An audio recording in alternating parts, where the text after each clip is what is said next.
Hello everyone, and welcome to week 2 of our Age of Empires 4 countdown to launch. So we're going to be hosting these each week until launch, which, Annie, is 20 days from today. That is 20 days! Under 3 weeks. It's happening. That's scary. Yeah, so that's on October 28th. So we're at the 8th, 20 days. It's happening really soon. I'm actually, still, it's mind-boggling that we're in October now. It is terrifying. We're in October of 2021, but it is also exciting because that means Age of Empires 4 is coming out right around the corner. Like this is happening. You're all gonna get your hands on it. So yeah. Before we jump into the rest, I would like to start out by saying that I'm Grant, one of the community managers here at Relic Entertainment, working on Age of Empires 4, and I'm joined today by. Hello, I'm Annie. I'm also one of the community managers here at Relic Entertainment for Age of Empires 4. And to all of you in chat, and to all of those of you watching right now, thank you so much for tuning in. If you caught last week, we are doing these each week until launch. There will be basically a different Civ matchup each week. On Monday, you get to vote for the Civ you want on the Age of Empires website. So basically, you can go in and it's just kind of for fun to see which people want to play more, and we share information on both of the 2 civs that are matched up throughout the week on socials, with each week wrapping up on the Friday like a stream, just like this one you're watching right now, or like the one you might have seen last week, where we cover some of the civ information we were talking about, as well as watch a show match between them. And that's going to be coming a little bit later on in the broadcast today, but that will be with some of our balance team members, and I can say we've got a very exciting game for you coming up. It's pretty good. And then to wrap this all up, as we get closer to launch, on October 26th, we will actually be having a special 2v2 stream on the Tuesday. So the 26th will actually be a Tuesday instead of the Friday for the last week, because we want to get this out to you before the game launches. The game's on the 28th, and so 2 days before that, on the Tuesday, we will be having the special 2v2 stream. Last thing before we hop into this, there will be giveaways on stream each week. You'll see us tell you in chat when to enter those on this stream here. Bit of housekeeping, do keep your DMs on just so we can reach out to you if you do win. Yes, and wait for Grant to tell you when to type it into the chat. Yes. If you go too early, it's not going to go, you might not count, so just wait for Grant. Yeah, typing it into the chat right now will not do you any good. You're not getting any entries, only when I tell you to type it and enter. I can see all of you trying to type it. I can see you, and you're marked as. It's not gonna work. You're all marked. Wait. You're all marked as ineligible until I set this to be active. So just wait a little bit. I think us saying don't do it yet is just gonna get everyone to do it. So let's just, Yeah. Before we say that, I just want to do this. We will do that, but so this is our schedule just on the screen there for those tuning in. So last week was English versus Holy Roman Empire. I couldn't say that for a second there. Abbasid Dynasty versus Mongols this week. Chinese versus French next. Week after that, Rus versus Delhi Sultanates. And there's that 2v2 show match on the Tuesday, October 26th I had mentioned. And as Annie says, yes, all of you in chat, you seem really, really excited. So you know what? We're going to do a giveaway. And Matt's like, we are children. So hang on until we announce this, because your entries right now don't count. As soon as we say and it shows up on screen, you'll be good to go. So today, we actually changed up the prizes a little bit for this first little bit here. So today we have an Age of Empires 4 Castle View premium print from the Xbox Gear Shop. So this would look amazing on your wall. It's basically what I have here beside me at my desk right now. Oh yeah, Very Greg, I didn't similar. even notice that. It I, looks good. I made sure to Great get English one. too. I did. I'm actually in a new streaming space here, so I thought I'd get it a bit more age themed. I've got an age mug on Nice. my desk. We're all good for that. But yeah, so you can win this. All you have to do is make sure your DMs are open and type hashtag age or exclamation mark age forward, exclamation mark age, the number 4, WARD in Twitch chat. And we will be drawing a winner very soon. So just get that in there. This is the time you've been waiting for. Okay, go, go, go. The entire rest of the stream that we started out with where you're typing this in chat nonstop, that didn't count. So if you hadn't yet, type it in right now, and we'll draw a winner in just a few seconds here. We'll let you get some entries. Watching them come in, I see a lot of people. A lot of viewers, a lot of you typing age forward in chat. I see it coming in like crazy. Yeah, so just give you a few seconds here, and then we will hop into the rest of the show. It's a really nice looking print. I should get one too. It is. It is absolutely beautiful. And they look great on your wall. Mine is not the premium print. Mine is just on normal poster paper, but I really do love it. It's got a bunch of signatures, all the fun stuff, but it's just such nice key art. Like it's just it stands out so much. As soon as I saw them, I'm like, I need one of those. All right, I see we've got a lot of people entered. We will give you 5 seconds more. So if you haven't yet get in chat, you only need to type it once. If you've typed it any time after you've seen this on screen showing that the giveaway is happening, you are good. You are entered. So as soon as I hit the roll, anyone who's typed it, we will get the winner here. And again, DM's open. A member of our team will be reaching out to you to get your contact information and to figure this all out. We won't have the prize right for you the very second, but we will be in contact, so you'll contact us and we'll get this all sorted out for you. All right, let's give this a go. Is everyone feeling lucky? Have you all entered? I don't know. I can't see in chat if you've entered or not. I don't see enough age forwards.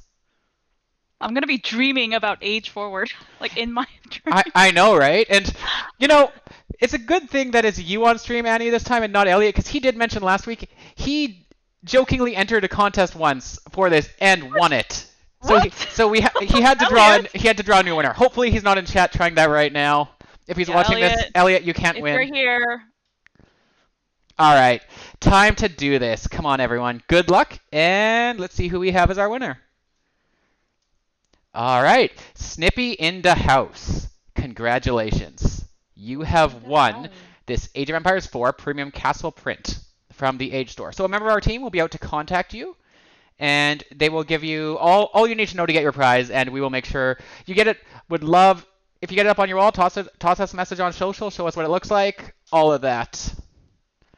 Congratulations. Okay, so yeah, we are back here doing another one of these this week. So last week we opened the poll for the first time. Last week was between the English and the Holy Roman Empire civs. This week, Abbasid Dynasty and the Mongols. So we opened the poll. We asked, which civ are you most likely to play? Which one are you most excited for? 71%.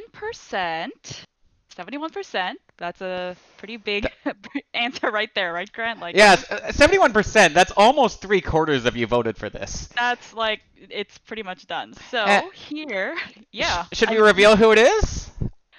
Winning civ. All right. By you. Here you go, everyone. Here's the winning civ.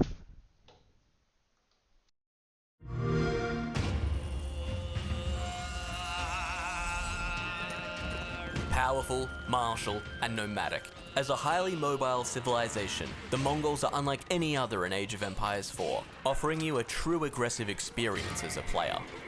They are for daring players who are ready to take advantage of their superior mobility and disruptive combat opportunities. Their gameplay style demands you take a different approach to achieve victory, rewarding offensive plays and high-risk strategies.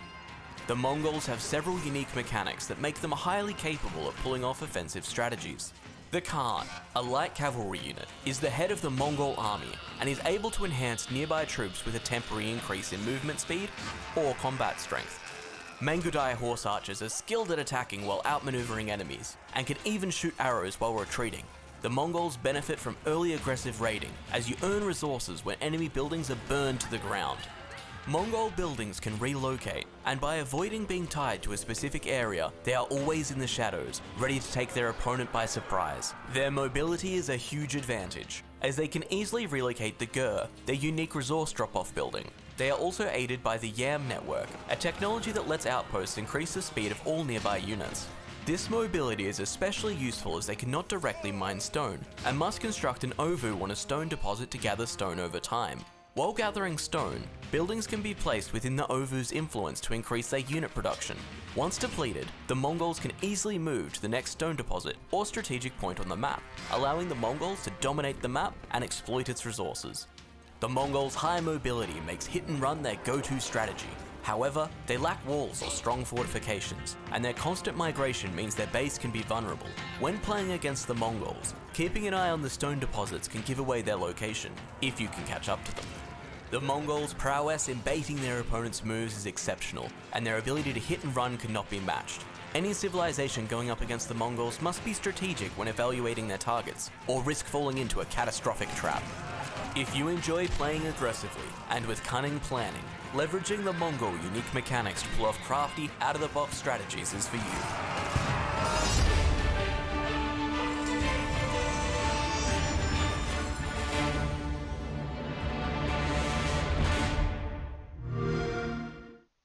All right, so hopefully that answered your question. But yes, the Mongols won with 71% of the votes.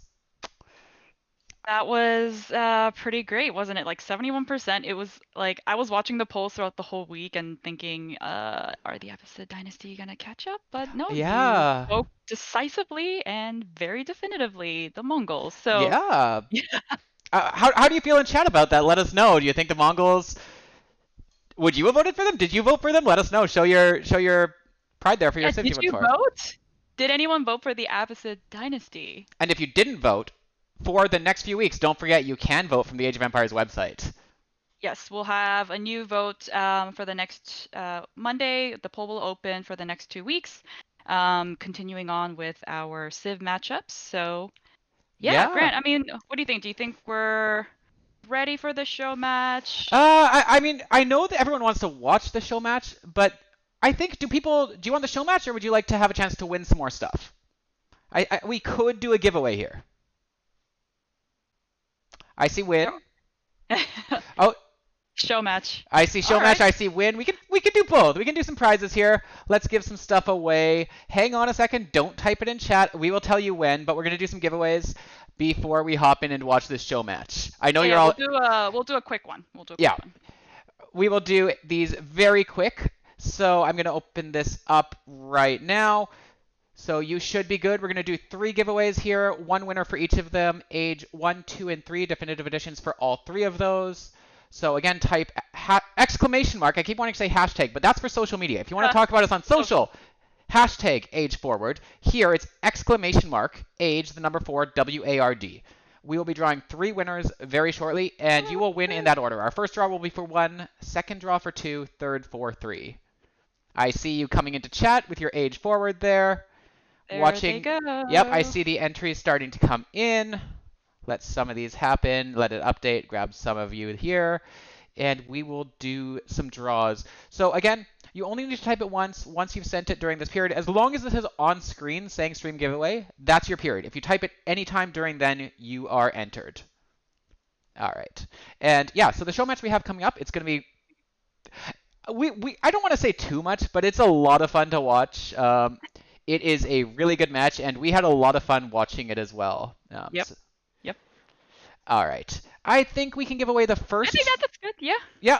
You can keep entering while we're giving away the other ones. Just keep going, but we will give away the first prize right now. Congratulations to SMA917. You've won You've won a code for Age of Empires Definitive Edition. Again, keep your DMs open. A member of our team will reach out to you very shortly. We will handle all the magic, get you your game. All right, keep entering if you haven't yet. Yeah, we've got 2 more prizes here to give away. All right. I see a ton more in chat. I think we're good to do 1 more. Let's do Age 2 here.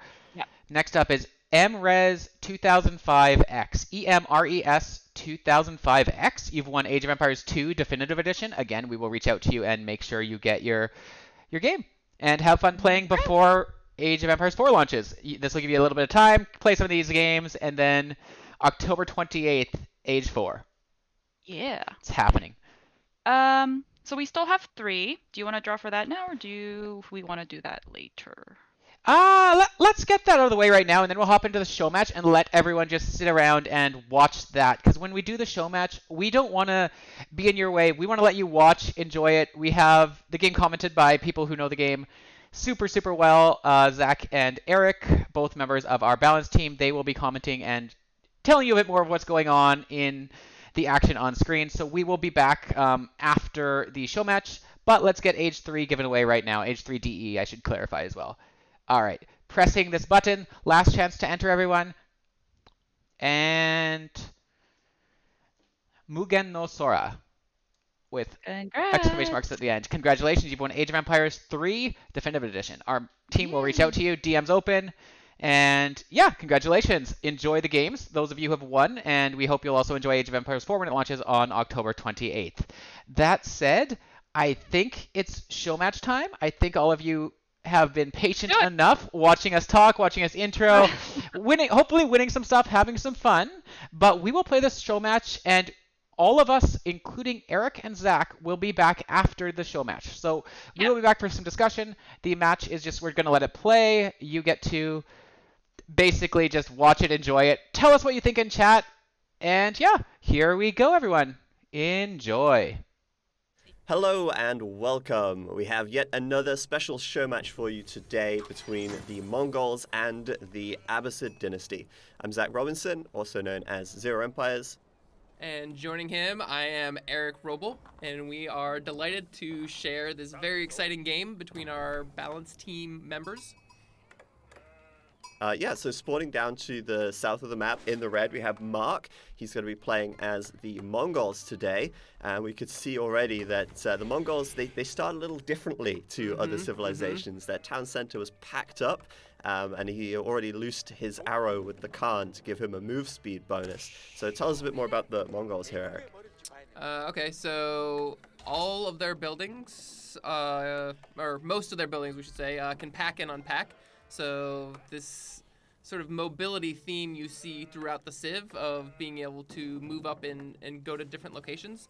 And a key building for this is the Uvu. So I believe there's already an Uvu built, perhaps? There awesome. it is. So this is a building you build on top of the stone deposit. So there was originally a stone deposit here. He built it on top. And this building, as you can see, it's constantly producing stone over time. You can see he's got 80 plus stone already. And there's a couple of really cool things that Mongols do with stone that the other civs don't. So when you put buildings next to this, it allows them to double produce. So you're spending the normal resource for the unit plus some stone, and then you get 2 units instead of 1. So it gives them a really high flexibility with their production. And then the other thing is upgrade buildings.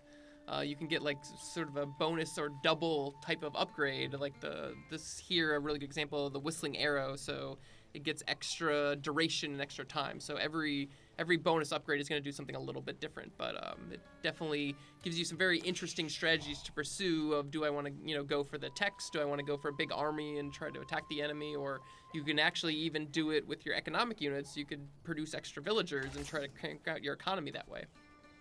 Yeah, and it's worth noting that the Mongols cannot gain stone any other way through normal means. They can't mine it with villagers, they can't trade for it at the market, they can't even be sent stone by their teammates. So they're really relying on we the thought of everything. Can't pull a fast one on us. But there are other ways to generate stone later on through landmarks and through trade once they do some special techs, which we can talk about later on. But over on the other side of the map, playing in the blue, we have Stefan. He's playing as the Abbasid Dynasty, and actually both these civs very different to what we've seen already. I think we've showcased the Holy Roman Empire, the English, and I can't remember what else we've shown actually. I think it was just those two. Yeah, just those two. Yep. And so, yeah, these two playing very differently to those. They're more asymmetric. The Abbasid Dynasty, they're really all about the House of Wisdom. Yeah. This is the central focal point for this civilization. And they played very differently because they don't have to build landmarks to advance to the next age. This is the landmark. And instead of building... The big one. Yeah, instead of building new ones, they actually build wings onto this landmark. They have the economic wing, the military wing, the culture wing, they have the trade wing. And when they complete these wings, the building itself gets an upgrade visually, but it also unlocks these technologies which are associated with each wing. So right now he's doing the economic wing. This will unlock these 3 special technologies, the fresh foodstuffs, the agriculture tech, and the improved processing. And that will allow him to get these bonuses, but also gives him the flexibility as he's advancing to go, okay, well, do I want economy? Do I want military? Do I want culture? But also for the House of Wisdom, There's more. There's more. As you build around it, all the buildings that are built in the influence of this building contribute to the Golden Age. And when you have more structures, you reach a higher Golden Age level. And as you can see here, with 10 structures built around the House of Wisdom, you reach the first Golden Age, giving you 10% gather rate for all resources, which is huge. It's a nice bonus. So the Civ is really focused around the House of Wisdom and developing the House of Wisdom. Obviously unlocking the technologies in there as well, like fresh foodstuffs, which is reducing his villager cost by 50%. That's pretty nice. It's really strong. But yeah, there's a lot going on here. We've got Mark already going up to the next stage with the deer stones here. Yeah, the deer stones is a pretty nice landmark for the Mongols because they have this aura around their outposts, which makes their cavalry faster. The deer stones provides this. It's called the Yam Network. And you see there it says cavalry and traders for outposts on the Yam Network. When you build the deer stones, it upgrades this aura, so it also applies to all your infantry, all your villagers. So it gives you a lot of really extra sort of strategies and stuff. And it's since your villagers are moving faster, you're gonna get more resources, which is super good. And you know, if you have an army of like archers and spearmen, then those guys are gonna be moving faster the whole time. And so the deer stones will provide this aura, and as we talked about previously, you can move your buildings. So this is unique in that it's an outpost that can actually move, so you can pack up and put it somewhere else, and then get the aura, you know, maybe near your enemy, or you know, you need to like defend something. There's a lot of nice potential with it. Yeah, that's one of the awesome things about the Mongols. They can move their landmarks, but they can also move everything else, as we said already. You can see there that Mark actually built a barracks, and I think he was trying to move it to the Uvu, but he got denied by the scout here, and I guess he didn't want to risk potentially losing the cart to an early rush. Speaking of which, Stefan is coming forward right now with an outpost and forward villagers. So he's rallying across the map with archers. He's got his outpost coming up right outside of Mark's base, and Mark now escorting his archery range with the spearmen to try and get it next to the Uvu so that he can spend some of that banked stone, 600 stone. Oh, he's really got a lot saved up there. So that's why he's trying really hard to land this building here. And the reason he's got the spearman escort is because it's difficult to unpack it if the enemy's right there. Like he's trying to unpack it. The unpack got canceled because of the scout. And the spearman, of course, doing double damage to the scouts is gonna do really well. Okay. It's bringing the vills over. He basically had to zone out with the villagers so he could land this archery range. And I'm sure once this finishes, he's probably gonna start double producing units. Yeah, so the cool thing here is, like you say, you can produce 2 at a time, and it just costs the same amount of stone as the total resource cost of the unit. And so he's already queued up 5 double production of archers. So he's going to really be pumping these out quickly. But Stefan's coming forward with the outpost. He's using his villagers to siege the Uvu here. But the archers are now popping out 2 by 2. There are some spearmen coming out on the other side. And the Khan is coming in as well. We've not really talked so much about the Khan. Let's get some info on the Khan, Eric. So, number of interesting things about the Khan. So first off, he's basically the scout of the Civ. So instead of starting with the scout, you get the Khan. So he does all the normal scout things of like, you know, collect sheep and like having a good vision range and stuff like that. Oh, this fight is really interesting though. So we've got a tower, we've got double archers. He's popped out 2 of those. So now he was at, you know, he had no units and he was like super behind, and he's a little outgunned here though, right? Yeah, he's going to get back. The tower was really helpful. But the Khan, he's waiting for the signal arrows to come off, and I think he's going to try and use one of these in just a moment. If he's still got some units to buff, he has, because more archers are coming out. And here we go. Signal arrows should be coming out in a moment, I imagine. Or maybe he's just saving it. Yeah. So it's the more units you have, the more effective it is, right? And yeah, that's true. We've tuned it so that it has a very short duration. So 5 seconds. it's a very high impact. You see the huge 50% bonus, but it's only for 5 seconds. So you really got to wait till that critical time to maximize it, and then you have to wait. The cooldown is pretty long. So if you only have 3 archers, it's not going to be that good. So he's kind of waiting and probably massing up for the right time to activate a really juicy, powerful arrow. Yeah, I guess it all depends on whether or not, it's critical enough to need to fire the arrow. But there are 3 arrows available, one which increases move speed of all nearby units, one which increases the attack speed, and one which increases the armor. And as you say, it lasts for 5 seconds. This is upgradable with a unique technology. And also the Khan can fire off the Scouting Falcon as well, which provides line of sight over an area. No need to do that just now. I think he's got plenty of vision of what's happening at the moment. As, and I don't think he likes it because that tower was upgraded, so that Yes. tower is going to be shooting by default. It's also garrisoned with 5 villagers, so each one of those is shooting an arrow as well. So you can see a lot of times these villagers are popping out of the archery range 2 at a time, and they're immediately getting shot by a bunch of arrows. So this is a pretty tough spot for Mark, but look at that. He's got a ram coming in. He's researched the siege engineering tech from the blacksmith. He's built a ram in the field with the spears, and he's ready to assault this position and send Stefan home. Stefan doesn't have too many military units out right now. He's not got a great defense for this tower, so it looks like this tower may go down, although he is trying to reinforce, but I think he's going to be pushed all the way back, losing villages in the process as Mark chases him down now. And he did actually just use the arrow there.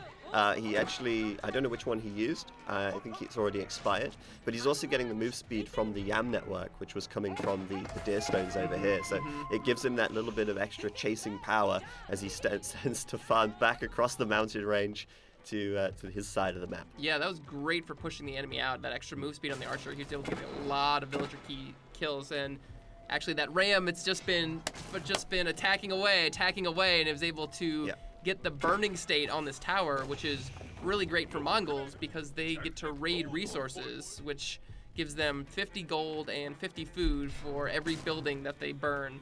So he got that from the tower, and now he's working on the archer range to try to get even more gold and food. Yeah, so every time a building gets low on health, it will set on fire, and that will trigger the raid bounty for the Mongols.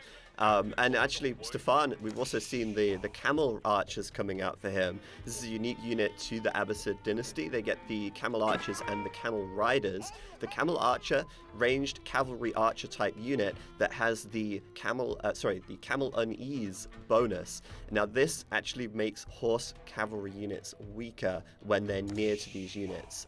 Horses, they don't like camels. They really don't like weird. camels. They freak them out. They're like spitting on things. They're not into it. Not good at all. And oh wow, there you go. A Mark coming forward now as well with the archers. He set off his maneuver speed arrow, so that was he's a got great the move use speed. of the maneuver because he was able to pick off 2 or 3 villagers there, and the reaction time was very quick for Stefan. He pulled his villagers immediately, but those archers just sprinted in there so fast with that move speed.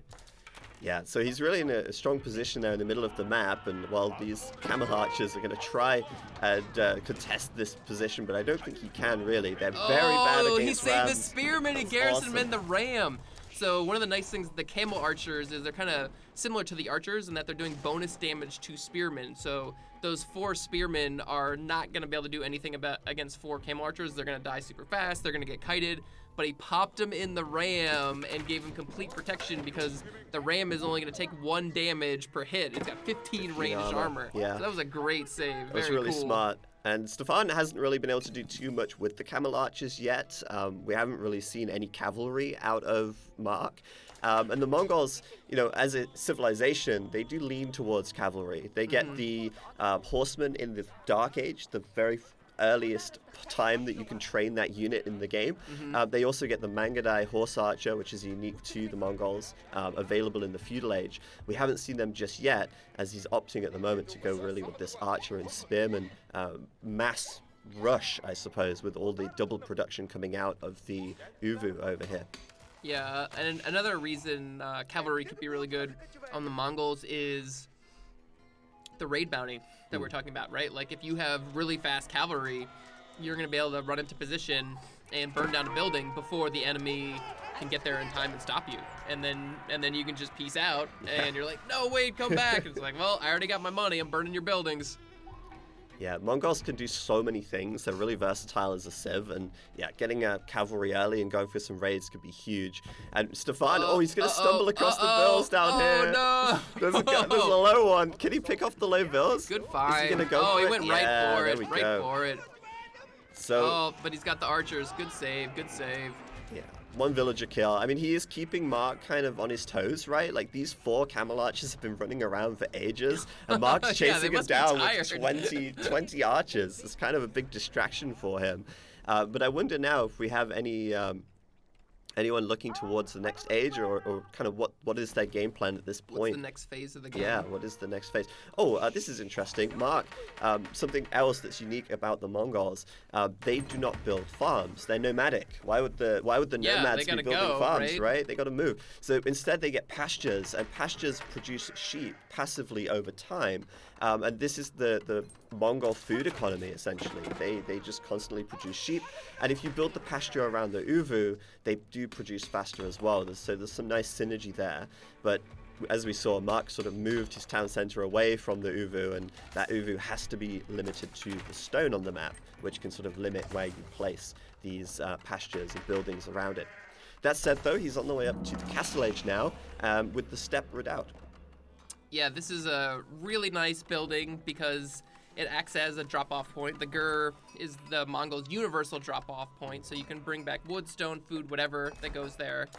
And it also researches all of the economic texts there, as well as 50% extra gold dropped off at this landmark. So it is a great landmark for the moving mechanic of the Mongol, because you can slurp up a gold deposit with the extra 50%, and then you just move it on to the next gold deposit, move your villagers there, and you're getting the 50% all over again. Yeah, it's awesome. And, the landmarks have really been designed with movement in mind, really encouraging players to use the movement mechanic, and there's lots of benefits for doing it. Look at that, the Khan Oh no! caught out of position. And that's kind of a shame for Mark, because those signal arrows can be so important and so decisive. But don't worry, Mark's Khan will come back. And actually, when the Khan dies, after a certain amount of time, he will respawn back at the town center. The Khan is never truly dead. He will always return. Yeah, and we've actually iterated on the respawn mechanic over time, because the initial implementation was that every time the Khan died, it would be longer that it would take to respawn, and it took longer and longer and longer. And ended up being like 5 minutes at the end, which is so long, and we want to get the guy in battle. But look at this fight. Yeah, Mark here is actually getting the movement speed bonus, which is awesome for kiting the cavalry away. Yeah. But he's also down in an upgrade. The archers from Stefan here have the extra attack upgrade. He does fortunately have the support of his town center fire here as well. Nice. And I think overall, these guys might end up trading relatively evenly if he continues to fight under the TC. He's got a big army, though. Like, look, he's got more archers. He's got all those camels. The horsemen did really well. And look, the upgrade just came in for Mark. He's got veteran archers, but look how many. He's got so few now. Look, they're just getting picked off. Yeah, he's losing a lot here, but again, like fighting under the TC, Stefan's taking heavy damage from the town center. Yeah. But Mark might lose. Yeah, like he's lost a lot in that fight. I mean, both players kind of neutralizing each other there, I think. Stefan's still in age 2, however, and that was his like big age 2 push. A big push, and he got wiped out. Yeah. I think he got some villager kills though. So while he got wiped out, I think let's see, he's got 40 for Mark, and then how much on the other side? Stefan has 56. Very nice. Wow. Okay. So just sort of trading and keeping the enemy's army down while you have an economic lead is actually quite strong. And there's some extra archers for Stefan that weren't part of his main army. It looks like maybe they were hunting for villagers down in the south. Yeah, I think he was looking down there, but Mark's got the tower, of course, to keep those 5 villagers safe, so I don't know if they did too much. He's also built his uvu down in the south as well. But now Stefan, going up to the castle age, he's going up with the culture wing. So the culture wing allows him to get preservation of knowledge. This is a really powerful tech. It allows him to reduce the cost of his all technologies by 30%. So there's a lot of compelling choices in the House of Wisdom. You know, do you Totally. want the cheaper villagers? Do you want cheaper techs? If you go with the military wing, you get things like camel support, which improves the armor of infantry when near the camels. There's a lot of choices to make here, but he's going up with the culture wing now, probably for the preservation of knowledge. He can also do medical centers, which allows his keep to heal nearby units. But meanwhile, he is walling the center of this map as fast as he can. Look at that. He's closed it That's off. a lot of villagers he's got working on those walls, and it totally makes sense because he traded out a huge chunk of his army, so he doesn't have a lot of defense. And we're talking about the Mongols. They really like to raid and burn down buildings, and the units that have torches that are good at burning down buildings can't attack stone walls, right? You have to have siege units, which are a lot slower, so it really, changes the momentum of the game. Yeah. And Mark hasn't seen this yet, so he's going to push out. He has actually got a couple of rams, Nice. so he does already have a bit of siege. Rams can attack walls, but he will see this walling here, and, well, now he's got to sort of think, well, what am I going to do? Because Mongols, they can't wall. They don't have this option. Yeah. And one of the sort of ways to really slow that Mongol player down and prevent that raiding, like you were saying, is walling up. And the Mongols, they're not too happy when they're walled out. They want to get in there and do damage. Yeah, you want to get in there. So, yeah, it looks like these rams are going to go in for an attack. And this was really smart of Stefan to put these stone wall towers here because they have a pretty high damage springald, so it's able to get through most of the armor of the rams. And he's also got some villagers. Look at that. These villagers on top of the wall repairing. So he's got the defensive bonus of the wall for these villagers. So they got shot with a lot of arrows. Yeah. They're still alive, right? they take 66% less damage. So those villagers up there really well defended from the ranged units from Mark. Mark didn't have too many, just 9 archers, but there was enough to keep the villagers alive. Yeah, look at that one. It's got the wall. Its health is so low, but he saved it because he was on the Yeah, wall. it Yeah, was awesome. definitely would have been dead otherwise. And then Mark had to run away because Stefan put his own archers on the wall. Yep. And when they're on the wall, they also get a 2-tile range increase. So not only are they taking less damage, they're shooting further, and this becomes a really defensive position for Stefan. Now, if you're in Mark's position now, what do? You can't necessarily use rams because the towers will take them out. You can't really get too close to the wall because the archers will snipe you. Yeah. What's your next move? So, not mangonels, but the trebuchets are a great option. He's in Castle Age. They will be able to outrange anything else. And actually, those towers now, they are vulnerable to being set on fire and burned. And the burning damage happens whenever the building gets to 25% health. It doesn't matter what type of attack is hitting it. So even though you're not using torches with the trebuchet, you're still going to set those buildings on fire. You can get the raid bounty, and you can work on knocking it down and trying to get into his base. The other thing to consider is building up your economy and like ramping it up to the next stage. So adding on markets is really good. We haven't talked about the Mongols' Silk Road, where as they get more and more traders, they're getting extra resources. So they'll get extra food, extra wood, and extra gold for their market. And wow, he just put up a market. Convenient, actually. That's so Stefan, that's yeah. Stefan. And why would Stefan want to build a market with the Abbasid?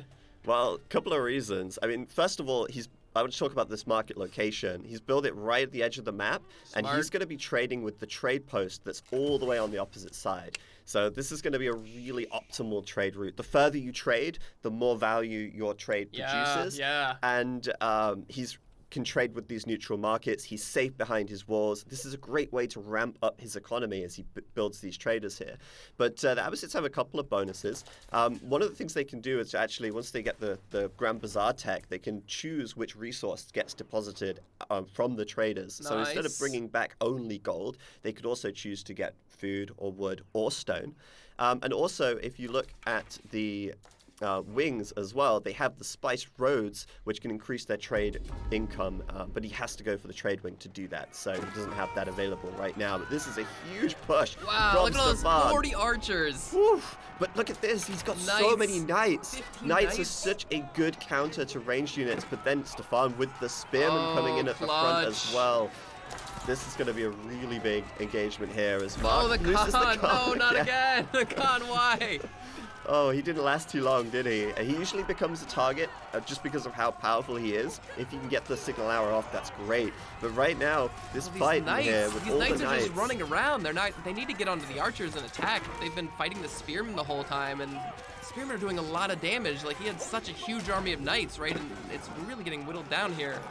And the other thing for Stefan at the back, he's got some Springolds in here. Now, Springolds you think of being great at dealing with other siege, but they're pretty good at dealing with knights as well, especially when they're uncontested. But I think Mark just has too many reinforcements. He's killed all of the spearmen now, and the knights can get on top of these archers and crossbowmen and really start to do a number on them. So Stefan retreating back behind his wall. He might even pop some units on top of the wall here. And on the right side, Mark adding in the traction trebuchets as he tries to assault the wall on this right-hand side at the same time. Yeah, those stone wall towers have really been paying off for Stefan. It was a nice clean retreat. He was able to do a bunch of damage to the army, and he's been knocking down these stone wall towers. He got the raid bounty from the first one, and it looks like he's gonna get the second one down too. But these rams, look at the look at the ram health. They're so low. They're basically done for here. 5 hit points. He knocked him down. Oh, but look at this. He's bringing the Springolds over, and the Springolds, they can actually shoot through the gate. Good shot. So he's gonna take out the rams anyway. He got him. From the safety of the behind the wall here. So that was really nice from Stefan. He's using villagers to keep repairing the walls. The trebuchets from Mark trying to find a way through. Stefan, if he can put his units on the wall now, he will send this army away. And whoa, look at this. We've got a mangonel from Mark as well. So I think Mark's thinking, hey, you know what? If you put all your archers up on the wall, they're gonna be all clumped up really tightly. Yeah, I'll mangonel that any day. They take 66% less damage, but a mangonel doing a lot of damage onto the wall would still do a number on these archers. Yeah, if you can hit all the archers in one shot, that's a lot of damage. But for now, he's fallen back. I don't know why he doesn't keep ranging the wall with the trebuchets, to be honest. I think he could still be doing some damage here and maybe trying to work on taking the wall down. I think the Springolds might have scared him off a little bit, because the Springolds do bonus damage against siege weapons. Yeah. So, and they have a pretty good range, right? Like they have 10 range. They have 10 range, and Trebs are a longer range. However, the Mongols, they don't use the clockwork trebuchet. They use the traction trebuchet, so it's a little bit different of a unit. It's a little bit shorter range, it's faster, and it's a little bit cheaper. So it sort of fits that Mongol theme of being more mobile with the Trebs. So he was able to back off because they're a quick, sort of faster unit. But it looks like he's going back in. He's sort of rebolstered his forces. He's rebuilt the knights that were killed from the spearmen. Well, seeing all these knights makes me think that Stefan might want to consider some more camels here. We've seen the camel archers already. He also has the camel rider, which is very effective against cavalry units. So we'll see what he can do there. And I think, he is adding some camel archers at the back here. But Mark recommitting to attacking the wall now, trying to keep his army back so that they don't get peppered by these arrows. Oh yeah, they're doing a really good job. Like you're saying, the extra range too. They're getting a lot of shots off, even as these knights just retreat. Yeah, I just love the way this looks, right? Like all up in here in the choke point, really fighting for this. And Mark, just kind bringing of in the mangonels now. Can he get the? Oh, he is. He's gonna hit that. Oh man. That's a good amount of damage, but. Like, all those archers might have just been killed if they weren't on the wall. So he had time to respond to that attack, and he's like, okay, totally. I can't stay here and keep getting pounded by these mangonels. I gotta get out of here. Yeah, totally. And these guys are really ramping up their production now as well. We've also got to keep back here for Stefan, really trying to make sure that if this wall is breached, then he does have another line of defense. He's certainly feeling the pressure from Mark at the moment, especially with all the siege that he's starting to add. He's being sieged pretty hard. And it looks like the wall is pretty much down here. It's just going to be one more shot. There it goes. And he's in. He's in. He's just going to go for it. And, whoa, hang on a minute. Where did Stefan's cavalry go? It was all here a second ago. Is he moving it? Oh, he's brought it down to the south. Is this a flank attack, it looks like? Oh, this could be huge, actually. I mean, Mark hasn't committed fully into coming in yet, but he might be able to push this through. He's got a lot of mangonels at the back, so he could easily do the splash damage onto the spearmen at the front. He's got the knights and the archers in here as well, so it looks like Stefan will have to fall back with this army, but as he does the knights run in and his out. Cavalry run out. This is a bold choice. Instead of defending with those cavalry, right? He could have come in for a flank and just clean up all those siege weapons, because you got torches on your cavalry. They will very quickly make short work of all these mangonels, and the trebuchets are still back there killing buildings, getting raid bounties. So taking those out is sort of like the more straightforward path. So I think he's doing sort of a more advanced thing where he's just kind of like going for the jugular and just try to find the economy and just knock him out of the game. Yeah, well, I guess Stefan feels confident that he can hold with these 2 keeps, so much so that, hey, you know what, this army that's pushing in, I can just ignore that. He's and not go... even afraid of this huge army. That's where he's at right now. He has got to be careful, though, because the trebuchets could deploy here and start taking out the keeps from a distance, and he's kind of losing a few villas. But we see the medical centers in action now as well, healing up the units near the keep. They're taking a big mangonel shot or 2, but... There's another one.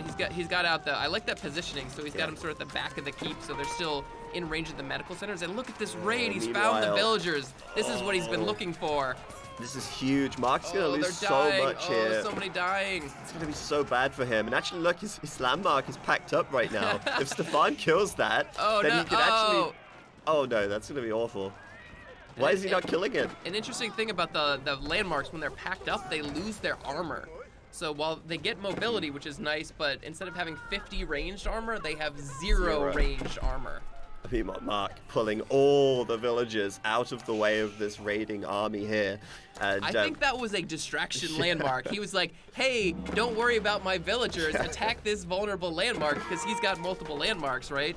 So the villagers all ran away while he was kind of bumping around with that and distracting a couple hits. It's actually relocating his entire economy to the front lines and building a guerre over here. He's going to be chopping wood with these villas as I guess he just can't deal with this. His army's actually quite immobile at the moment. It's mostly sort of the siege weapons they're powerful, but they're slow, right? So that trade-off means he wasn't able to come back and defend. He had to just commit to this attack.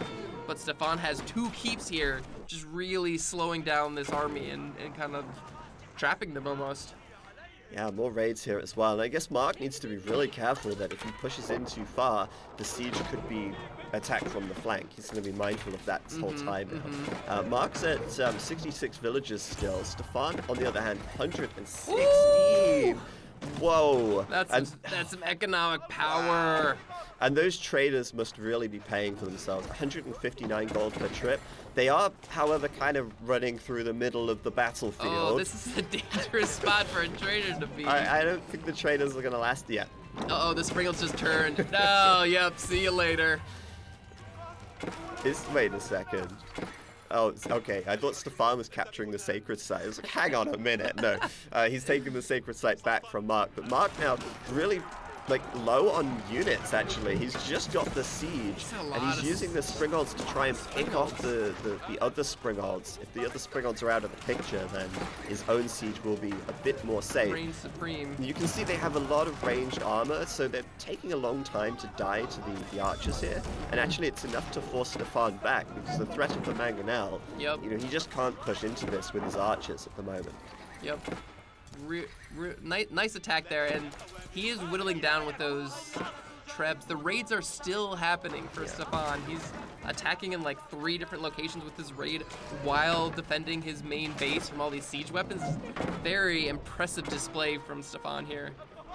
I'm just worried about Mark, though. I mean, he's really low on economy right now. He's also behind in population, so it's not like he's got a huge army to compensate. And he's, constantly chasing down this mobile army from Stefan, the horsemen and the camel archers, with his own archers, which are obviously never going to catch up. He is getting the raid bounty, though, so when he does set these buildings on fire... keeping him in a little bit, just getting that extra money, extra economy. Giving him a little bit more. It's adding in more trebuchets. I guess he's just hoping, you know what, with enough trebs, I can slow roll my way in. And every time I set a building on fire, I get some gold and food. So he's maybe just hoping that he can keep setting buildings on fire. Oh, there basically. we go. He set the keep on fire. It's actually kind of an interesting decision with the Mongols of which building do you want to attack. Because it takes a long time to set a keep on fire. It's got 5,000 health, right? But if you go for houses, they only have 750 health, so you can set them on fire pretty quickly. So if you're kind of economically behind like he is right now, it can be... Oh no, he's falling further behind from these raids. Oh no, Stefan getting in here. And I guess for the Mongols, it's really hard when you're on the back foot because you can't wall up. And Yep. look at this now, Stefan coming in. He's built up a large army wow. of cavalry. He's Nice even got attack. the camel riders in there, and that's enough for the GG. Yep, that's too many units. And he's got torches on all those horses. He just burned the mangonels, and that was game over. Wow. Great game, though. I think Stefan there really showing off the power of walling, the Yeah. power of being able to take a defensive position, Mhm. and especially against the Mongols, like we say, who really want to be getting in there and constantly doing damage. When you stall them out, things get a lot harder. That huge army of knights. He teched faster with the Mongols up to age 3. He had a big army of knights. But then when he ran forward to raid, the whole thing was locked off. He wasn't getting in there. Yeah. So there you go. Hopefully you enjoyed the game. We certainly enjoyed casting it, and we'll be talking about that a bit more in the Q&A afterwards. Yep. Hang around. We'll see you guys. Bye-bye.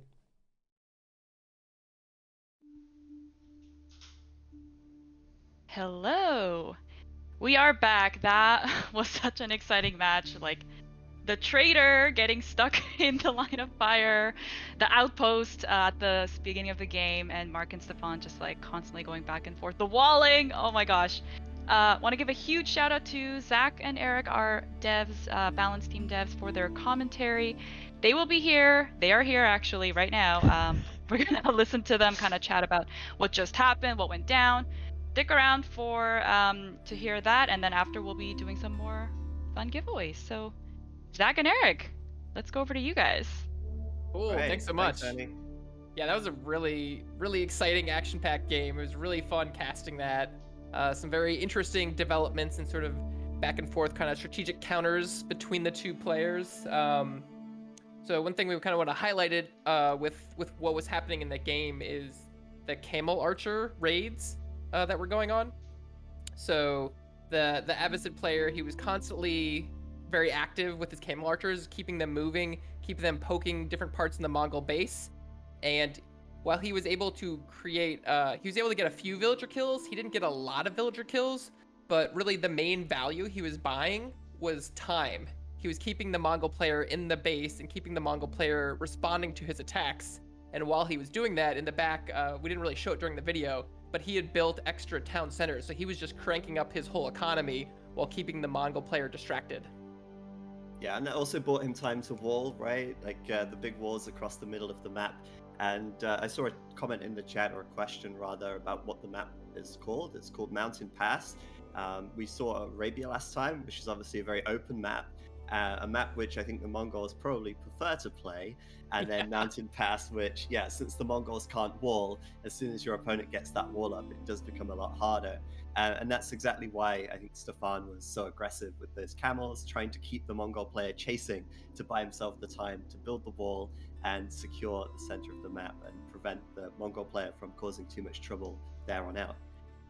But yeah, that game was chaotic, right? Like, there was so much action right at the start of the game that while we were casting it, we kept like struggling to find time to talk about all the other unique mechanics as well. So it's a great opportunity to talk about some of those now, specifically with the Abbasid, because I realized we focused quite heavily on the Mongols in that match. The Abbasid have so many cool techs at the House of Wisdom that we didn't really get into. So maybe we could talk about those a little bit and give a bit more of an idea of what the Abbasid are capable of. Yeah, definitely. So some of the unique, really cool techs in there, we went through a couple of them, but obviously there's just so many in the House of Wisdom. We couldn't really cover them all and like talk about all the action that was happening, because it was just back and forth, right? But one of the really cool ones is the Phalanx upgrade. So the Abbasid have this infantry theme that you see throughout a lot of their upgrades and unique things that they can do. So all of their infantry can build siege weapons in the field, and they don't even need a tech to do this. So the other civs, they can research a tech and they can build rams, but Abbasid can build that starting in the Dark Age even, which can lead to some wild games, right? Dark Age Ram Rush. Yeah. We've seen plenty of those. Absolutely. In addition to that, they can start building mangonels and springolds once they reach the Castle Age, and they can build them with their infantry anywhere on the map. So it gives them really cool diversity and flexibility. So that's a really strong core to the infantry. And then they have upgrades for their infantry as well that are unique, like the phalanx one, which doubles the range on the phalanx, which is really helpful for getting hits off on cavalry that are running past. So it's quite useful against a Mongol player who wants to constantly be mobile and raiding you and hitting you in different positions. So that's one of the really key techs that help enable this infantry-based sort of theme for the Abbasid. Are there any other ones you'd like to talk about, Zach? Yeah, one of my favorite ones for the Abbasid is actually Faith. They Yeah. get this as one of their unique techs, and it allows their monks to actually convert without holding a relic. So in Age of Empires 4, when you do a conversion, your monk needs to be holding a relic, and then he does a big AoE conversion. And if anything's left in that area, once the conversion timer ticks down, it gets converted to the other side. But with the Abbasid, they can actually change that, and they get the ability to do one-to-one conversions without a monk, similar to how it may be familiar to players from previous games in the franchise. You may have seen this before somewhere. Yeah. So that's a lot of fun. And I think that matchup is quite interesting because we talked about it in the game, right? How the Mongols are typically a cavalry civilization. We said, they can make horsemen in the Dark Age, which is one age earlier than any other civ, and they have the unique Mangadai. But against the Abbasid, I can understand why Mark wasn't really going for those options because of the camels. The camel archer and the camel rider, they are so good at dealing with cavalry that Mark kind of, I think, just got ahead of that already and just went straight into the archers and spears instead. Yeah, and Mongol does have some good flexibility, right? Like we saw the landmark, the deer stones out of him that gave the extra movement speed that the cavalry usually get also to the infantry. So it allowed him to sort of create a really flexible type of army where he could build cavalry and infantry and still really have that super mobility advantage that the Mongols are known for. Yeah, and I think the Khan can also be so valuable to the Mongols, and unfortunately, the Khan has a huge target painted on his back. If you ever see a Khan, go for it. But Mark was unable to really get some critical arrows off in that game, I think, and that could have cost him some of the more favorable trades in the mid game. But yeah, all in all, that was fantastic. I'm so pleased we got to see some wall gameplay with units actually on the walls, which is obviously a new feature in Age 4 as well. And it just built up to this really exciting moment in the center of the map where they were like fighting over the choke point there. Yeah, really, really exciting game. Love casting it, and like the walls, like seeing the extra range, like the archers on top of there, and getting able to like shoot and get some extra hits off, and like killing some retreating knights, and then the defensive bonus so that, instead of getting flattened by the mangonels, they're able to take some hits and then retreat back to the keep because the Abbasid have that medical centers tech, which allows them to heal all their units. So then they're able to heal all those archers and get them all the way back and recover it to full health. Yeah, so many cool things, and there's even more to talk about and to explore. But I think we want to take some questions from the community as well. I don't know if Grant or Andy have those questions ready. We do. So we did post on social earlier in the week asking if you have questions on these two civs. We are also grabbing some from chat. Before I say this, we don't have time to answer everything today on stream. We will answer what we can. But do keep sharing your questions with us. It does help us. Maybe we can address more next time. It's good for us to know what you're interested in. Before we jump into those, I have a hot topic question for you of what for each of you is your preferred civ of these two? Eric? So personally, I really like playing the Mongols because I like to be aggressive and I like to hit the enemy from multiple different angles all at the same time. So trying to pull their army into different pieces and being able to get that raid bounty, getting free resources. And the more free resources you get, the bigger army you're able to build. So I really like how it all cycles together. It's a really fun play style. Yeah, Mongols is so different, but I mean, for me, I'm actually a team game boomer. Yep. I like the Abbasid because if you play a closed map, you can wall off and go trade wing, and then you can just start trading in the feudal age and get all those juicy bonuses. So, plus obviously economy wing, cheaper villagers, they're a really good boom civ if you can wall up and you're safe. Yeah. So we also kind of looked out for questions on Reddit as well. There were definitely a couple questions specifically for the Mongol and the Abbasid Dynasty. Maybe for the Mongols. So are there any hidden mechanic or micro tips for the Khan that we should know? So first off, it just acts as a scout. So there's actually kind of some interesting decision making early game with it of, do you want to try and get as many sheep as possible, or do you want to try to scout and harass the enemy? So it's pretty cool because he acts the same way a Mangadai does for the Mongols, so he can shoot and run. So you can definitely do some pretty decent harass early on against the enemy, and even if you don't kill any of the workers, because his damage is very low starting at the beginning, so it's pretty easy for the enemy to just run away, but just softening up the villagers and then coming in later with horsemen and Mangadai can be a really effective tactic. So the Khan is really a key part of your force, and there's some upgrades as well where you can make his arrows last longer. So using the right arrow at the right time is pretty critical because it has a pretty short duration. So having to decide, do you want to have the movement speed to make your troops faster? Do you want to have the attack speed, or do you want to have the armor? Is really compelling, and using the right arrow at the right time really can change drastically the outcome of a battle. Awesome. Kind of following up on that, how impactful is the Khan? Should you be trying to focus fire on him with your Springards? Yeah, well, as Eric said, if you can get the right signal arrow off at the right time, especially if you've got the techs which extend the duration, it's really critical. So if you can get the Khan, if he's posted in front of the enemy's battle line for whatever reason, you should definitely take the opportunity to take the Khan out. But a good Mongol player should really babysit the Khan, make sure the Khan's in a good spot, and try and keep him just out of range at all times. You can even use him as a little bit of a bait as well, right? Like, oh, just, my Khan's over here, come get him, and then, yeah, maybe you're waiting in a... And then you can use the move speed arrow and piece on out of there, and then his whole army's gotten pulled down, and you can, run in and raid his buildings from the other side, right? Yeah. Lots of cool stuff there. We have an Abbasid Dynasty question. So, for the Abbasids, do the hit points for the House of Wisdom increase as I age up and build new wings, or does it stay the same? Yeah, it absolutely increases. So it is a bit of a liability in that you only have those two landmarks, and when they both die, you're out of the game. But the health goes up and up and up every single time you build a wing. So adding that extra fourth wing is pretty expensive, but it can really help in one of these long team games where you need that extra defense. So yeah, it keeps getting stronger and stronger. And you can also, repair it too as well. So you have, a couple options to keep yourself alive if the enemy is trying to dive on top of and kill that building specifically. Actually, I'd like to draw more attention to what you said about getting the fourth wing, because if you think about it, right, every civ advances to the next age 3 times. They advance to the feudal age, the castle age, and the imperial age.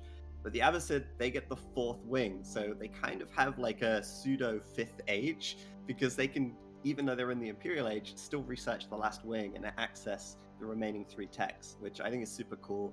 And as you said, it will increase the health of the House of Wisdom as well, just to give it that little bit of extra security. Awesome. That actually does answer 2 additional questions we had about the benefits. You mentioned it does bring extra health. Look at you knocking these questions out beautifully.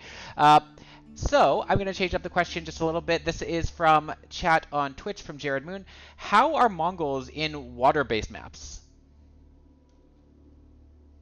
So I actually played a really interesting game against the Mongols in one of the beta tests, where I decided to go for a really massive boom, and I had a ton of ships, and I was able to kill his naval army, and I was feeling really great about myself. And then I forgot that the Mongols have these transport bonuses where they have faster transports with more health. So he threw a huge army of knights into this transport and snuck it around, since it's got the extra speed and stuff, and landed all these knights. And I had 0 units. I had nothing on my coast, and he just crushed me. He just killed villager after villager after villager, and that was game over. Yeah, every civ and naval kind of has their own unique bonus and techs. So the Mongols can absolutely stand up on water, and they get the bonuses to their transports specifically. So they can be really aggressive on land, even though it's a naval map. And then of course the raid bounty as well, right? Yeah, they get a unique tech called piracy, So Yeah, piracy! Oh, I love that name. I love that tech so much. So you get the raid bounty on land when you set buildings on fire, but with boats, you don't get that sort of bonus at all on naval. When you get piracy, though, you can salvage the materials from destroyed enemy boats, and so you get some extra resources from that. Which is awesome, and it can really, like, I guess if you're playing as the Mongols, you're really looking to snowball the game, whether that's on land or on water. So it's cool that we brought that over onto the water gameplay as well. Another Mongol question. If I move an outpost or a tower with upgrades, will those upgrades be kept or will they need to be researched again? You get to keep them. Actually, you can't move the outpost. Oh, well, and- yeah, on outposts, sure, yeah, that's a good point. On all the The- other buildings, yes, you keep Yeah, them. yeah, exactly. And then the uvu, you can't move that one either. So that you're sort of committing to a specific like stone deposit, and then you move all your other buildings sort of around it to enable the stone double production and extra upgrades. But the outposts are cheaper for the Mongols than for the other civs. So you're only paying 70 wood instead of 100 wood for the outposts. And they're providing that aura where you get the extra movement speed. So because you don't have walls, you have a really, really powerful and flexible tool in the outpost. So you definitely want to make sure you've got a lot of outposts around your base, because the enemy's going to be coming in and raiding you, and you can't just keep them out like the other civs with stone walls. So if you have a bunch of garrison slots, then all your villagers can be safe inside these outposts. Yeah, one of the cool things there actually as well is if you're on like a closed map and you want to trade, the Mongols get a landmark going up to the feudal age called the Silver Tree, which allows them to train traders. And you can actually put the outposts along your trade line to speed up your traders and make your trade route more efficient as well. So there's some really cool usages for that. All right, might as well balance this out with an Abbasid question here. For the Golden Age, does the gather rate bonus stack additively or multiplicatively with the eco upgrades? It's just additive, and the reason we did that is we wanted all of the economies to be a even level of bonus throughout the entire game. So that's just sort of standard flat additive bonus for their extra gathering. All right. I think probably one more very Civ-specific question for you here for the Mongols. This was from Twitter, and it was, the Mongols feel like the most asymmetrical to the other Civs. Is this just an early impression, or were they actually designed with this intention? They do very much like the variation this might add to the gameplay, and they actually really do hope to see more radically different Civs in the future. That's actually a really good question. And yeah, so the Mongols, I feel like they are the most radical Civ by far in their Civ design. I mean, the Abbasids are quite radical as well. But in the 8 civilizations, there is a sort of gradient of sort of familiarity versus how radical they are. So if you're playing the English or the French, they will feel quite familiar, and they're a great way to get into the game and learn the game and the mechanics. And then as you sort of maybe improve, then taking on something like the Mongols, which are so radically different, does become easier. And yeah, we do have that variety there. So whatever you're looking for, whether you want familiarity or something completely wild and crazy, then yeah, you have all of that available with the 8 civs. Awesome. Really, yeah, great answer, Zach. Basically, we wanted kind of something for everyone. So players of all different skill types and, player fantasies and stuff like that. So if you want to, focus on building versus you want to focus on, being aggressive, or, you want to focus on like religious gameplay, like building a bunch of monks and stuff like that, we have a Civ that supports all these different things, because we want all different players to have, something that they love that they can do in our game. Awesome. And they are all, like all the Civs, they're all quite different, and they are all fun to play. It really depends on what you want to play and what your enemies are playing. Like, there's so much strategy between all of that.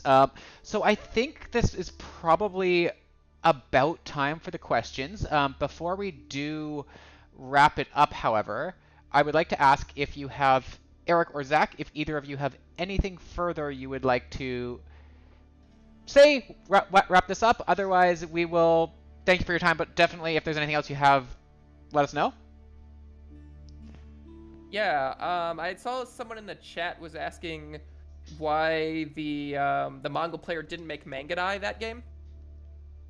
And we really like in general that the game is gonna sort of be pretty dynamic based on like, you know, what map you happen to spawn and like what civ the enemy is, and then just like the general like current game state as well.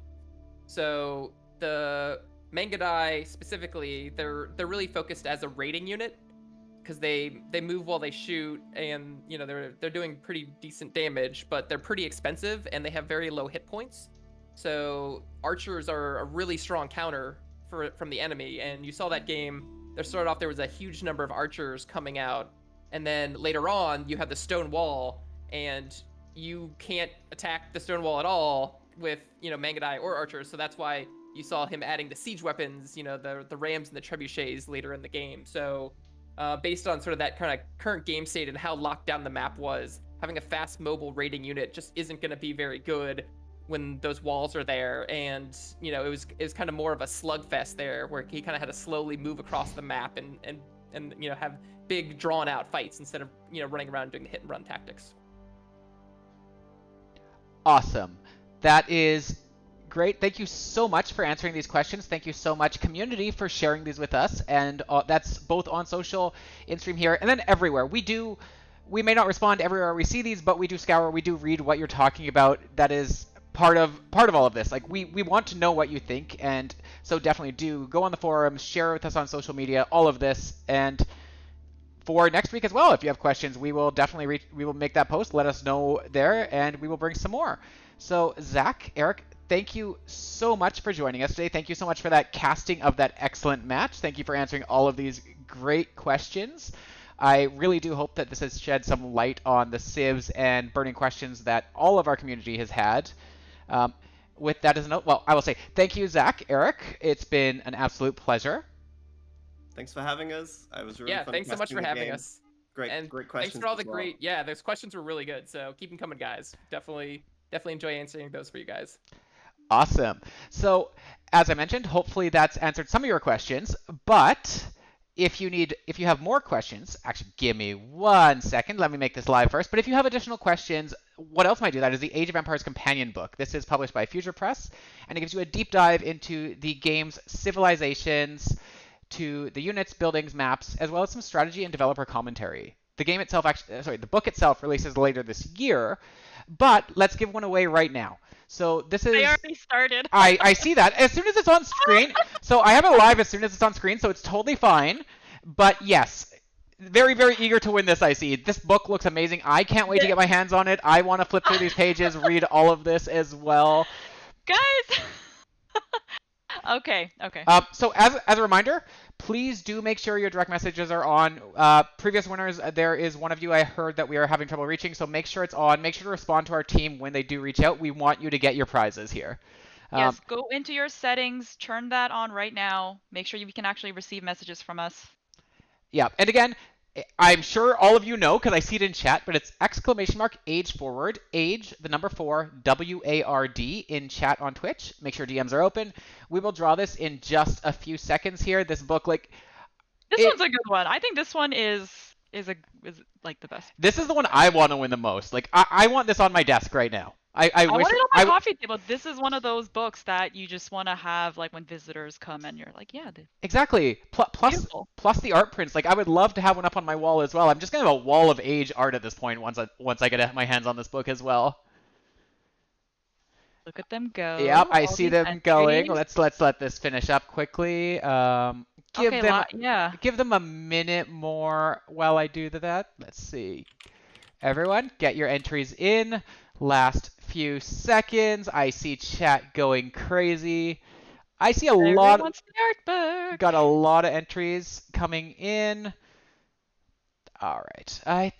What do you think? Should we give this 5 seconds? 5 seconds. Just get your entry in. Get your entries in. Enter once. Exclamation mark, age, the number 4, WARD. Get that in right now. We will be drawing in just a second here. Again, only need to enter once. As long as you see one of these stream giveaways on screen, enter that at any time when that's available, and you are entered. This will be one winner for the Age of Empires companion book. So let's do this. Let's see what we got here. Right. Good luck, everyone. And Trumpets 145 is our winner of the Age of Empires 4 companion book. This Congrats, is again, Travis. yeah, huge congratulations. When you get it, I would like really do enjoy it. I want this. I am super stoked to get one myself in the future. So definitely, it's such an exciting thing. Again, this is published by Future Press. You can actually go to their website. Someone might be able to toss a link in chat from us from the Age of Empires. But basically, you can go there. You can pre-order this yourself right now if you want a copy as well. And- I see Elliot in the chat. Elliot's around. Uh-oh. Elliot, no winning these prizes. We've been over this at the start of the stream. You weren't here, but you are not allowed to win prizes, Elliot. Elliot watches everything. It's okay. He put in a different prompt, but. All right, Elliot, no. No, Elliot. sir. All right. Hey, Elliot. So with that given away, I think that's a good time to remind everyone that the most exciting thing of this whole stream is that Age of Empires 4 is coming out on October 28th. That is 20 days from now, under 3 weeks. And you're going to have access to the game at full launch here. So you're going to be able to play, you're going to be able to have all this fun. I know a lot of you really are looking forward to this, and you can pre-order it now if you haven't already. It's going to be available on the Windows Microsoft Store there, on Steam, as well as Xbox Game Pass on day one. If you do pre-order, you do get access to the Dawn of Dukes expansion for Age of Empires 2 DE as a bonus. So I am super excited to get this out there. As soon as it launches, I'm going to be playing matches against all of you as well. You might see me, you might not, but I'm going to be playing some matches, hopping in, getting games going. And I am super stoked to get this game into the hands of all of you. The years that we've all spent on this game is coming, and it's almost there. Like, yeah, it's That's hard. When I say it's scary, it's a little scary for us, not for the players, but no. Oh, everyone else is excited.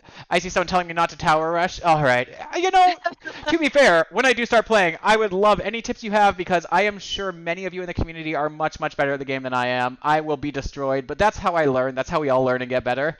And I hope everyone has fun. That said, I think this brings us to our last giveaway. No one type it yet. One is good. Don't Don't type it. Do not Your type entry it will yet. not count. I need to prepare the next entry, everyone. Your entry will not count. Give me 1 second.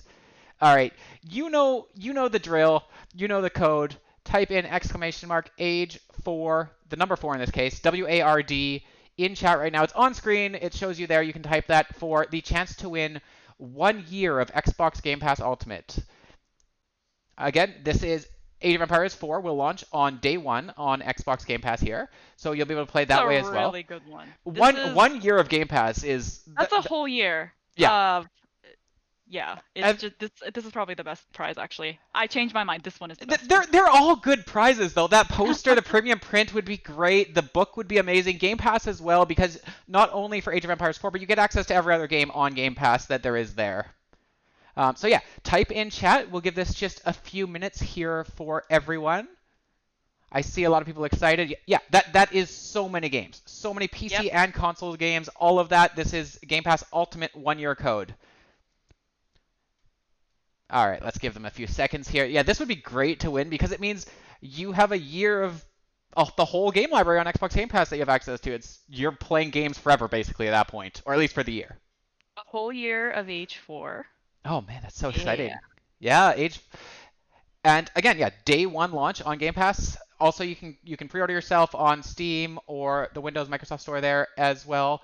So definitely, we're almost at that point. The pre-order bonus is available during pre-order period, and that's for the Age of Empires 2 Definitive Edition Dawn of the Dukes expansion pack there. So you can also do that if you haven't yet and are looking into playing the game. There's 2 versions, Definitive as well as the regular.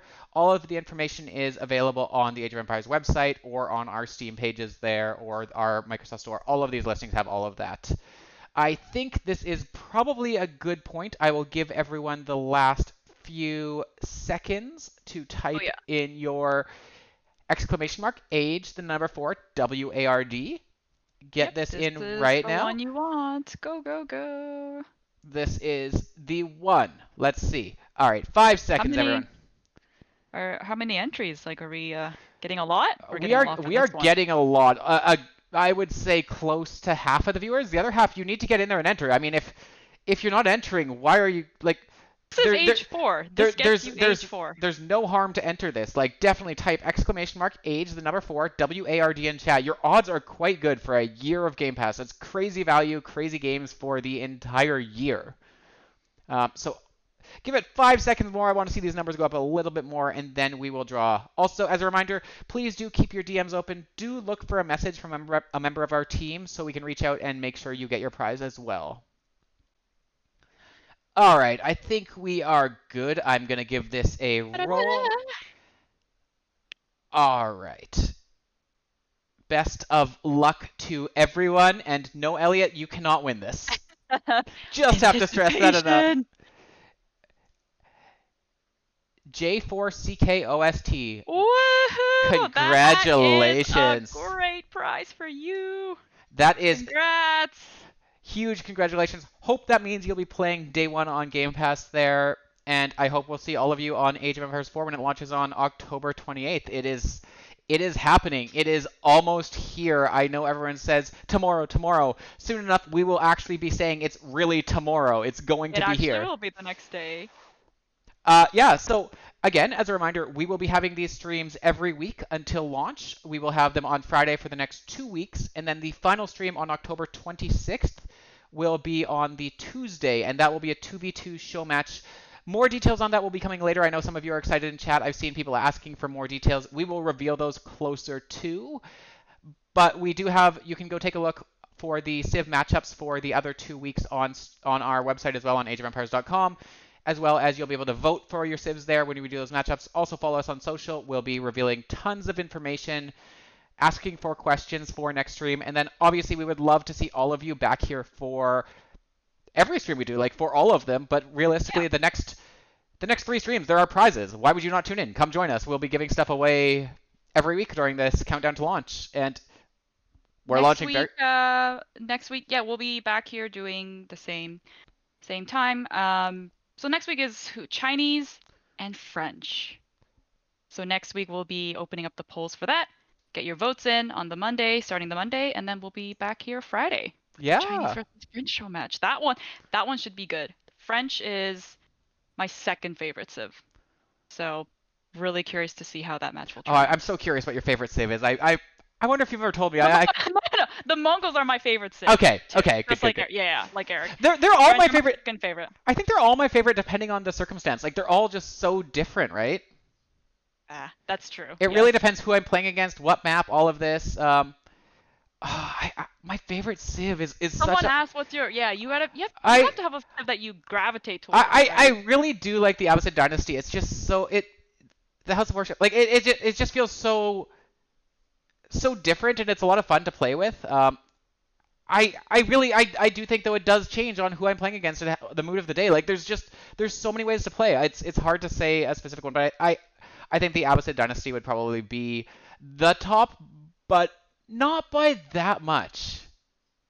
Well, I mean, that should be the answer, right? Like, you're supposed to try and adapt to your circumstances, but I love my Mongols and French. So Yeah, and like during I'm very excited to see French as we in the studio, we're playing the game fairly often. As we play, I like to cycle through the civs, trying them all out, just to get a feel for that. Yeah, like I will not try. I generally try not to play the same civ each time because I want to know what my enemies are playing and how they're playing as well. Now, that said, I think that brings us close to the end of the stream here. So I do want to thank everyone for joining us in chat. Thank you all. Thank you for everyone in the Age community for being part of this for this the entire road to launch. It's been several years and it's come a long way. And we've watched the game. We've gone through betas. We've gone through the stress test there. So we're at the point where like we're excited to get this game to you on October 28th. It's happening. 20 days, everyone. Yep. See you all next week, and thank you for joining us. Thank you for joining. We will see you next week. Have a great weekend, everyone. Bye-bye. Bye-bye.